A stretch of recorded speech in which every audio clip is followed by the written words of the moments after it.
Kita lanjutkan dengan proses satu step, masih satu step, tetapi dibuat paralel. Contohnya misalnya reaktor yang di paralel 3. Kalau satu itu gancatnya seperti biasa, ini mengisi proses atau reaksi, ini mengosongkan, demikian seterusnya. Nah, pikirannya sederhana sekarang. Kalau ketiga-tiganya dibuat paralel, itu bersama-sama beroperasi, waktunya sama. Misalnya di sini 3 reaktor diisi bersama-sama, kemudian reaksi bersama-sama, selesainya bersama-sama, ya. Kemudian dibongkar, diisi demikian. Nah, yang berikutnya bagaimana kalau nanti digeser? Nah, kita lihat perbedaannya. Ini skema sederhana. Jadi 3 buah reaktor, masing-masing kapasitas 1 meter kubik, diisi oleh satu pompa yang nanti alirannya paralel 1, 2, 3. Misalnya di sini diisi selama 10 menit. Ya. Jadi berapa kapasitas pompanya? Ini kapasitas pompa itu 3 meter kubik karena 3 ini ya, 10 menit. Ini saya tulis semua reaktor, tangki reaktor diisi bersama-sama selama 10 menit dengan kapasitas pompa, karena ini ada 3 reaktor masing-masing 1 meter kubik, berarti 3 meter kubik dibagi 10 menit. Jadi kapasitas atau flow rate pompa itu 0,3 meter kubik per menit. Nah, kalau kita lihat sekarang yang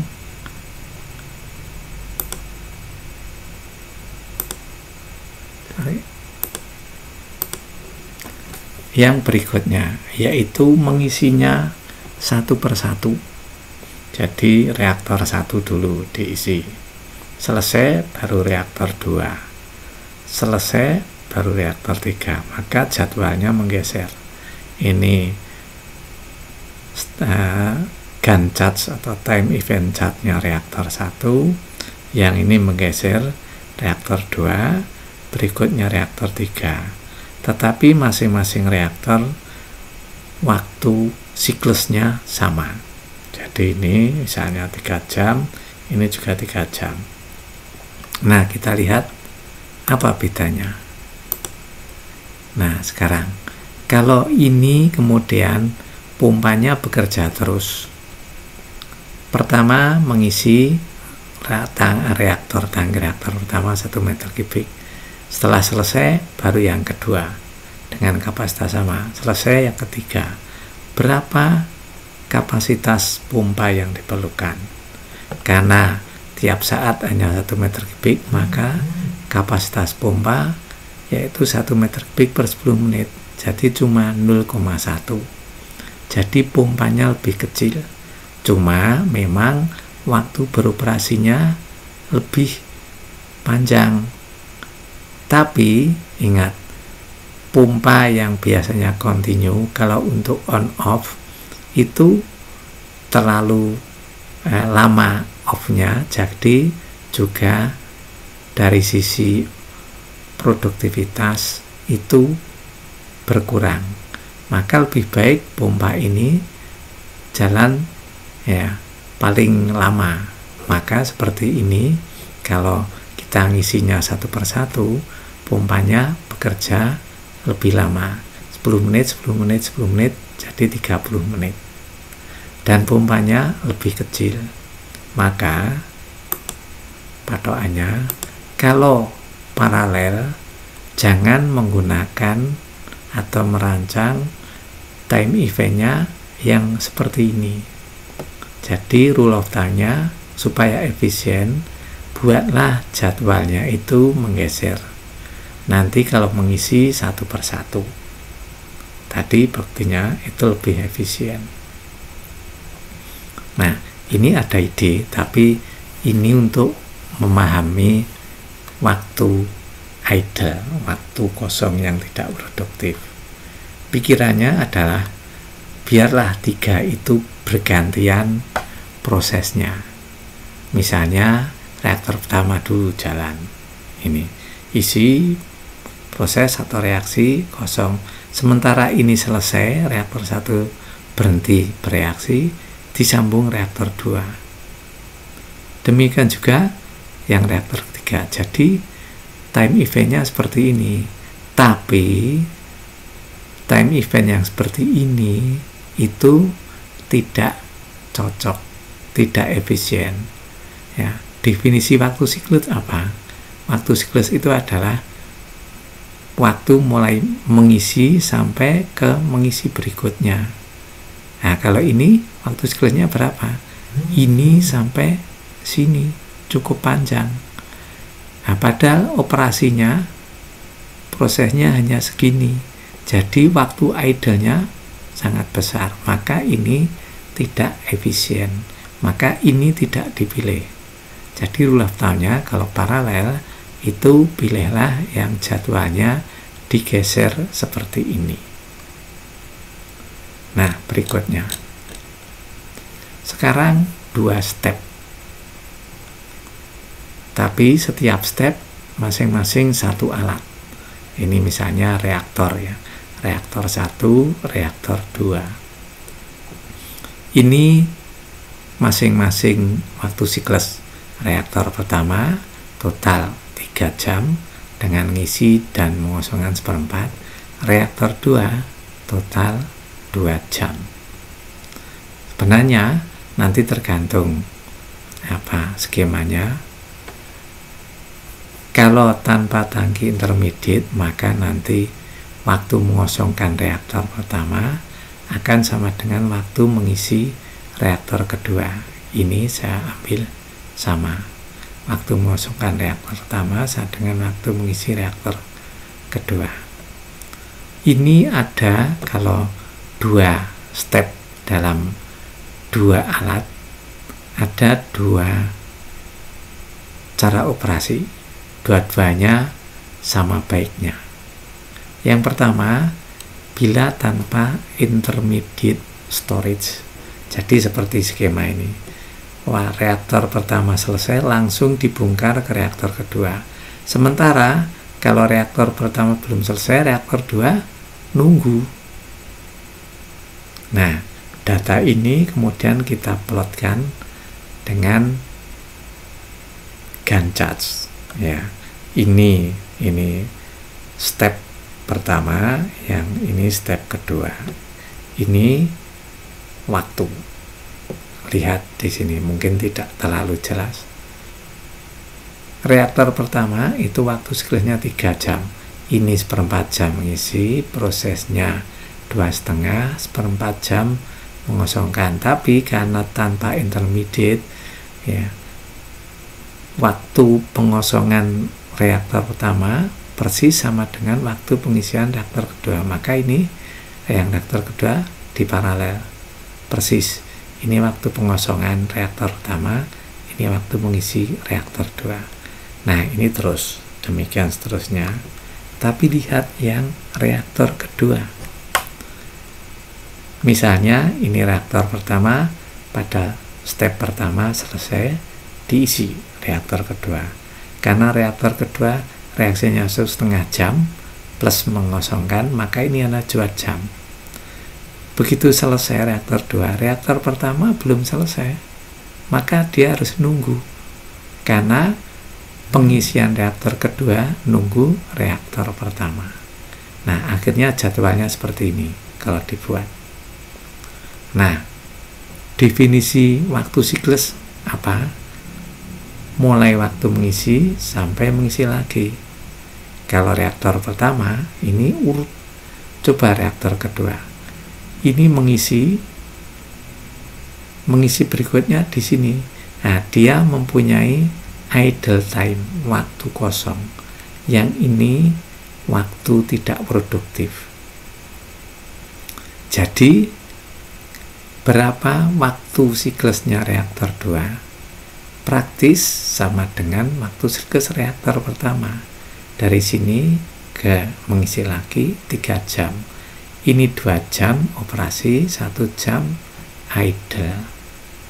Nah, kelemahannya atau ya dibanding yang nanti yang kedua yang dengan intermediate, kelemahannya ini punya waktu idle, ya, waktu tunggu. Nah, rule of thumb untuk konfigurasi yang ini adalah waktu siklus semua step itu ditentukan oleh waktu siklus yang terbesar. Ini kebetulan cuma 2 step. Step pertama 3 jam, step kedua 2 jam. Maka di sini apa? 3, ini 3. Meskipun yang aktif hanya segini, hanya 2 jam. Nah, efeknya apa? Ingat, waktu siklus sebanding dengan kapasitas atau ukuran reaktor. Kalau ini 3 jam, itu misalnya 3 meter kubik, maka reaktor kedua pun juga harus 3 meter kubik karena waktu siklusnya 3 jam. Tapi keuntungannya tanpa intermediate. Itu konfigurasi pertama. Sekarang yang konfigurasi kedua dengan intermediate storage. Ini gambarnya jadi seperti ini. Intermediate storage antara reaktor 1 dengan reaktor 2.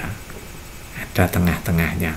Jadi kalau reaktor 1 selesai, nanti diisikan ke intermediate. Ini belum selesai, intermediate menampung. Kalau sudah selesai, kemudian diisi. Nah, prinsipnya apa?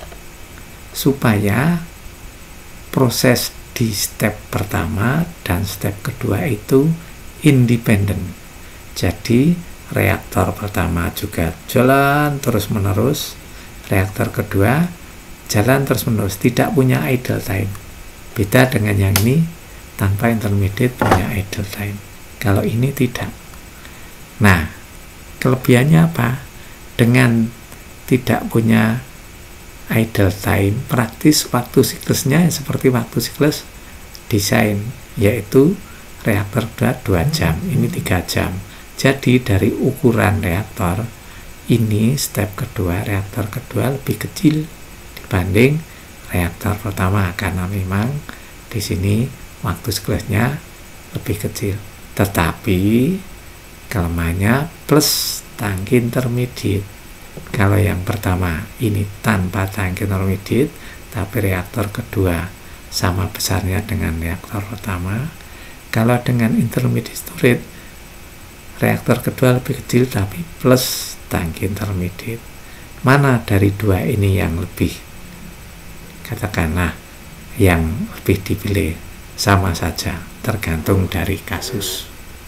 Jadi ini rule of thumb-nya sama. Kita bisa memilih salah satu. Nah, khusus yang dengan tangki intermediate, bagaimana sekarang menentukan kapasitas tangki intermediate? Perlu kita gambar. Ini jadwal seperti tadi. Ini time event-nya sama. Ini stage pertama, ini stage kedua atau reaktor kedua sama. Tapi kalau yang ini itu 1/4 jam terlalu kecil, ini saya buat ya supaya lebih jelas. Ini setengah jam. Ini saya ubah sedikit, ini saya ubah, total tetap 2 jam waktu siklusnya, ini tetap 3 jam. Cuma ini ya supaya lebar, kelihatan. Sebenarnya dari konsep awal, waktu mengisi dan mengosongkan jangan sekitar besarnya seperti waktu proses. Nah, ini kalau dari sisi definisi itu tidak cocok. Harusnya waktu mengisi dan mengosongkan lebih kecil dari waktu reaksi. Tapi ini untuk contoh saya buat besar. Nah, sekarang ini lihat. Ini jadwal reaktor pertama, ini jadwal operasi reaktor kedua. Anggaplah ini reaktor pertama itu karena waktu siklusnya 3 jam, kapasitasnya 3 meter kubik. Kemudian reaktor kedua karena 2 jam, kapasitas reaktornya 2 meter kubik. Bayangan kita, karena reaktor pertama 3 meter kubik, maka isi cairan kapasitas tangki intermediate juga 3 meter kubik, karena kalau ini 3 meter kubik diisikan harus tertampung di intermediate. Maka pada saat awal ini isinya cairan 3 meter kubik di tangki intermediate. Ini adalah volume tangki intermediate. Nah, diisi reaktor kedua, diisi berapa? 2. Ini sesuai jadwal, 3 meter kubik berkurang 2, jadi tinggal 1. Kalau reaktor pertama mengisi tidak berpengaruh pada diagram ini.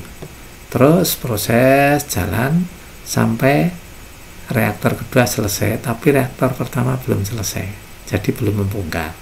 Nah, reaktor kedua perlu ngisi 2 meter kubik lagi, maka dari sini grafiknya turun, 2. Nah, karena tadi 3, ini masih efektif ya, tinggal 1, jadi -1 di sini, -1. Tapi begitu selesai ngisi reaktor 2, reaktor pertama membongkar sebesar berapa? 3 meter kubik. Jadi ini dari -1 ke 2, ini ditambah 3 meter kubik. Kemudian reaktor pertama mengisi tidak berpengaruh. Kemudian, nah di sini reaktor kedua selesai mengisi lagi 2 meter kubik. Ini datar karena tidak ada operasi pengisian maupun pengosongan tangki intermediate. Ini diminta oleh reaktor 2 meter kubik. Nah, pas. Setelah itu datar, ini tidak ada. Akhir waktu, ini reaktor pertama bongkar 3. Nah, ini satu siklus, bukan satu siklus ya. Siklus antara reaktor pertama dengan reaktor kedua terulang lagi. Setelah itu, ini terulang lagi. Nah, maka digambar hanya siklus terulang. Ini kalau digambar terulang lagi. Nah, dari grafik ini kesimpulannya apa? Jadi reaktor tangki intermediate isinya atau volumenya harus berapa? 4, bukan 3, tapi 4, agar reaktor pertama dengan reaktor kedua itu independen kerjanya. Nah, itu prinsipnya. Kita lanjutkan contoh-contoh. Ini saya ambil dari Bigler. Ini contoh 2 stage ya. Ini juga dalam soal sering saya tanyakan, carilah alternatif dalam membuat Gantt chart atau merancang operasi proses batch. Ini ceritanya adalah fermentasi itu cukup lama ya. Stage pertama itu fermentor 12 jam. Karena fermentasi memerlukan ragi, maka setelah proses selesai, raginya mau disaring, mau dipakai lagi. Penyaringnya pakai apa di sini? Kalau menurut buku itu pakai centrifuge. Tapi ingat, bagaimana memilih centrifuge dengan memilih filter. Kalau tidak penting, sebenarnya ini tidak perlu centrifuge, karena toh ini dikembalikan dan tidak harus kering betul. Nah, sudah, kita ikuti saja. Ini centrifuge. Centrifuge-nya memisahkan yeast cukup 3 jam. Maka jadwalnya karena tanpa tangki intermediate, seperti contoh awal. Yang ini fermentor 12 3 kali. Nah, ini sentrifugenya 3 kali, tapi lihat idle time-nya sangat lama. Nah, ini ide dasar. Nah, sekarang tadi kenapa tidak diparalel fermentornya? Misalnya contoh paralel 2, boleh ambil 3 atau 4 kalau mungkin paralel 2. untuk menjelaskan. Ingat, kalau paralel jadwal operasinya harus digeser. Nah, ini supaya simetris persis di tengah. Jadi di stage pertama ada fermentor. Fermentor pertama dulu diisi, ya, setelah ini setengah separuh waktu, ini baru reaktor kedua, fermentor kedua diisi, demikian seterusnya. Tapi lihat sekarang, ini sentrifugnya cukup satu. Waktu reaktor fermentor pertama selesai, dipisahkan fermentor, masih punya idle. Terus sementara fermentor kedua selesainya di sini. Nah, karena ini sudah selesai sentrifugnya, maka di sini kemudian bisa bekerja lagi. Cukup satu sentrifuge. Demikian seterusnya. Tapi fermentor sentrifuge itu punya idle time sekitar ini 3 jam. Jadi Anda bisa menambah lagi, misalnya, ini saya buat 3 misalnya. Kita lihat jadwalnya kayak apa, ya. Tapi sekarang bagaimana keuntungannya? Lihat. Dari sisi sentrifuge ini 1, ini juga 1. Katakanlah ini misalnya fermentornya itu kapasitasnya 12 meter kubik. Maka berapa kapasitas sentrifugenya? 12 meter kubik dibagi 3 jam. Berarti 4 meter kubik per jam sentrifugenya. Nah, sekarang yang kedua. Meskipun ini 12 jam, tapi dibagi 2. Jadi tiap fermentor kapasitasnya 6 meter kubik. Ini 6 meter kubik, ini 6 meter kubik. Nah, sekarang berapa kapasitas sentrifuge? Ini membongkar hanya 6 meter kubik. Operasinya 3 jam tetap. Jadi kapasitas sentrifugenya berapa? 6 meter kubik dibagi 3 jam. Cuma 2 meter kubik per jam. Ini juga sama. 1 sentrifuge. Nah, kalau ini 4 meter kubik per jam, ini 2 meter kubik per jam. Jadi ini lebih efisien dari sisi sentrifugenya. Nah, berikutnya, yang ini pakai tangki intermediate, 1 fermentor dengan 1 intermediate. Ingat, tangki intermediate harus bisa menampung semua.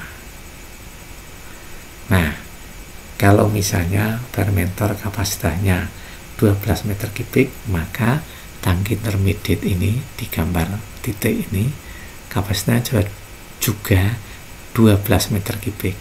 Nah, kemudian sentrifugenya bisa bekerja independen terhadap fermentor.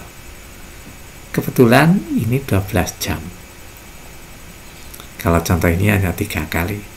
Tapi kita bisa kali 4, ya. Jadi nanti ini kita operasikan, kalau sama seperti ini aja ya, 3 jam, masing-masing 3 jam.